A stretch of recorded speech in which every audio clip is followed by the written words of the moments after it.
What is up, everybody? It is Game Fanatic Cook, and I'm making this video because I just bought and played Dragon Ball Xenoverse 2 for the very first time. I know the game's a little bit old at this point, but I was watching some Dada Doyo and C-Reacts.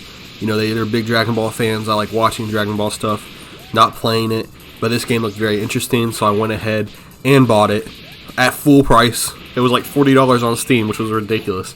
I know it goes on sale a lot, and it is cheaper on console, but, you know, I'm an idiot that doesn't know how to save money, so, yeah. Anyway, so, I want to give you my background on Dragon Ball games real quick. In my background on Dragon Ball, before I tell you about my opinions on Xenoverse 2. When it comes to Dragon Ball, I watched all of Dragon Ball Z as a kid. I watched all of Team 4-Star Dragon Ball Z Abridged.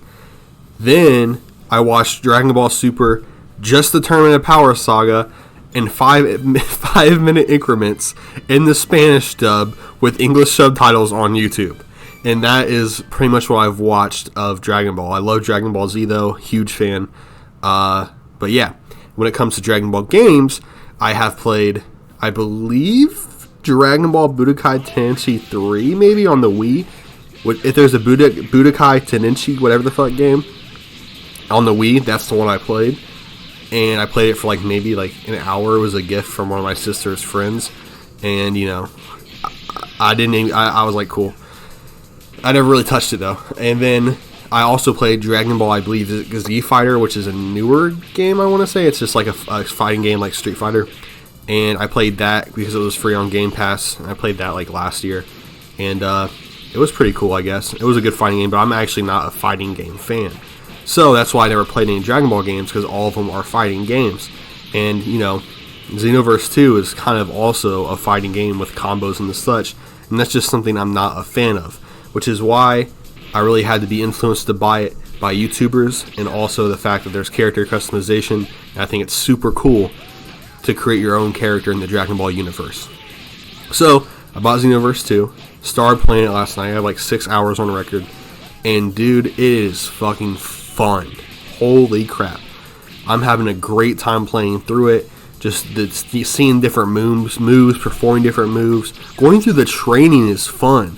Training with Krillin, with Piccolo, with Yamcha, with Tien. I maxed out all their training, all 4 of their things already. Dude, it was such a fun time. I was doing the time battles. I was doing everything offline because I had bad internet. And also I was playing at 3 a.m. in the morning on PC. So, I mean, I'm not sure if there's a whole lot of people really doing that I can connect with. But I was playing the offline battles and just playing like the 3v3s and stuff. It was just so fun, dude. And I made my own character, and the character creator was pretty decent, honestly. Better than what you'd think for a Dragon Ball game. And I got to be an Ice Demon, which is what I've always wanted to be. Frieza's the coolest character ever. And it was absolutely sick making your own character and playing as them.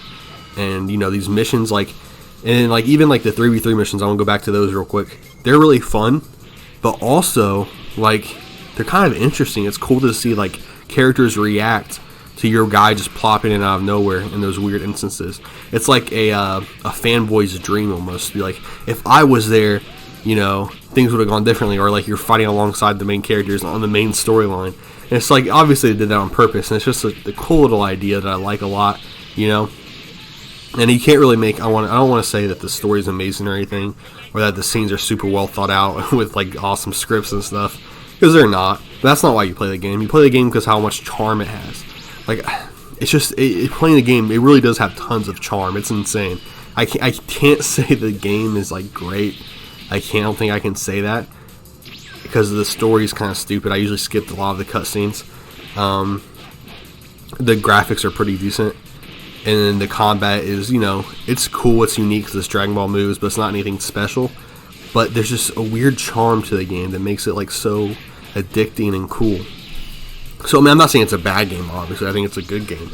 But it's just, I can't say it's, amazing. But for some reason, I'm playing it, and I feel like it's amazing. Even though, all my critical thinking skills are saying, hey, you know, Game Fanatic Cook, this game's pretty cool, but it's nothing special. But then, because I care about Dragon Ball, I like Dragon Ball, and they implemented just the nostalgia so well, and the attacks so well, and you know, the character creator and all that. It's like this game has so much charm. The graphics, you know, they're not the best, but they are stylized in the Dragon Ball style. They just look really cool. Everything's bright and happy, and it's just, you know, like I said, it just charms you. You know, the game could be dog shit, but it would still charm you, which is not dog shit, so it's good. And, you know, I'm really happy I started playing it finally. I never played Xenoverse 1, so, you know, I'm missing some basic knowledge, obviously. So I kind of wish I would have played Xenoverse 1. I didn't know the stories fed right into each other. I thought it was two standalone games. I didn't realize Xenoverse 1 and Xenoverse 2 were as related as they were until I started playing Xenoverse 2. Then I realized, like, there's a lot of background information I'm missing. But yeah, I just want to make this video talking about it because that's what I have been doing, playing it. Well, I just played it, you know, fast like a couple days, or just yesterday even. And yeah, I just want to make a video about it because I literally have nothing else to make a video about except talking about Xenoverse 2 because I have not played Warframe or Monster Hunter in the past couple days. I just have no ideas. I just want to make Xenoverse content now. You know, we're going to be a Dragon Ball YouTuber. That's a joke, by the way. Monster Hunter and Warframe are two of my favorite games of all time, and there's always going to be content coming on those two games. As you guys can tell by looking at my channel, it is like, I think 95% Monster Hunter and Warframe content, and I think the past 10 videos have been Monster Hunter or Warframe. So this is a little change up for you boys and girls. I hope you guys like it. But yeah, the game is just fun. The game is just fun. It's addicting. I hooked up my Xbox controller to my laptop because I was about to play on mouse and keyboard, and I kept thinking about it, and I was like, no, that would be like literally demonic. And like the menu controls for a laptop are so dog shit. Obviously you can change them, but just like the menu controls, just to get through the menus, and you had to use arrow keys, you couldn't use your mouse. And like how it was like the controls were ported to PC was just dog shit. So I was like, I need to get my controller right away. So, you know, I hooked up my controller real quick. But yeah, the game's heat. The game's heat. I love it. Having lots of fun. Moves are awesome. Tri-beam is the best attack in the game. And yeah, that's all I have to say. Thank you guys for watching. We're almost 200 subs, so I would appreciate if you liked and subscribed, because I want to hit that goal by the end of the month. That'd be pretty sick. I'd really appreciate it. Thank you guys so much for all the support, and have a good one. Stay blessed.